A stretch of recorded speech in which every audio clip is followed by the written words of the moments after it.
In many areas of the world, the people are not yet committed in the struggle between freedom and slavery. These regions are crucial, for if these people are lost, strategic areas and irreplaceable resources go with them. Resources such as tungsten, copper, mica, oil, bauxite, hemp, materials which are vital for economic progress in peacetime and which might spell the difference between victory and defeat should war come. While many of these lands are potentially rich, the people who subsist on them are faced with the age-old problems of poverty, hunger, ignorance, and disease. Disease weakens and discourages its victims. Discouragement leads to desperation, a fertile breeding ground for communism. The communist agitator will be found wherever these conditions exist, haranguing his potential victims, plying his trade of false promises. And he organizes mobs to demonstrate against the governments of the West. Considering the importance of these areas and the intensity of communist activity, we must do everything we can to convince the people that their future lies with us and not with communism. In this job, deeds are more important than words. What we say must be matched by what we do. The job before us is a big one, but it is a job we must do and do well. President Eisenhower described its magnitude when he announced the appointment of Theodore C. Strabert as first director of the new U.S. Information Agency. The agency was established on August 1st of 1953. It combined under one head the overseas information programs formerly carried on by the Department of State and the Mutual Security Agency. The new agency is the result of exhaustive studies over the past year by the President and the Congress aimed at strengthening our overseas information programs. It's the job of the new agency, first of all, to unite the peoples of the free world against communism. Secondly, to get the facts to the peoples behind the Iron Curtain. And lastly, to bring to the captive peoples of satellite Europe and Asia a message of hope. To see how the agency is going about its job, let's turn first to the free world. Through 217 overseas posts, the agency, known abroad as the U.S. Information Service, or USIS, is conducting programs in 77 countries. Let's visit such a post in one of the major capitals of the world, Rio de Janeiro. Here, as at every post, the nerve center of the information program is the public affairs officer. He directs all our information activities in Brazil, planning and supervising day-to-day operations and maintaining high-level contacts of all kinds.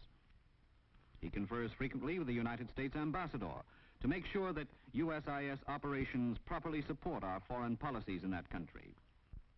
At the Brazilian Foreign Office, the PAO meets with the chief of the cultural division.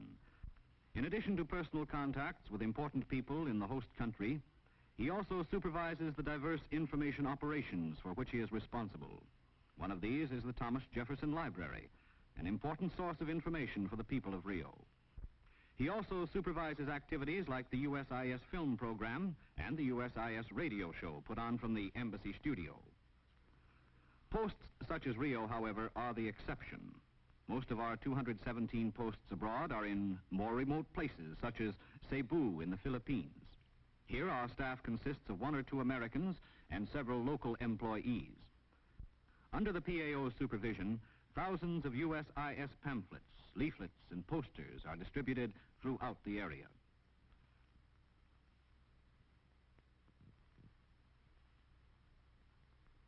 Friendly personal contacts are the heart of USIS operations in Cebu. The PAO pays frequent visits to officials, such as the mayor, to talk over matters of interest to the local people. He provides newspaper editors with USIS news bulletins, which are an important source of information on American policies and actions. He talks to the people of Cebu in a weekly USIS broadcast over a local radio station. One of the best ways to achieve mutual understanding is through informal discussions over coffee or coke, like this one, between the PAO, members of his staff, and local editors. By means of a mobile van, the USIS is able to exhibit films in remote areas of Cebu that do not have projection facilities or even electricity. Other information is also distributed from the van, and here the USIS team puts up the latest edition of the Photo Review, a bulletin containing pictures dealing with significant events of the day. The screen and movie projector are made ready for the evening show. Now, this USIS film showing is an important event in the village. Most of the townspeople turn out. The show is about to begin. Back home in Washington, the U.S. Information Agency provides our public affairs officers overseas with policy direction, information materials, personnel, supplies and equipment, and other support needed to do their job. As we have seen, our PAOs use many means of communication in telling America's story.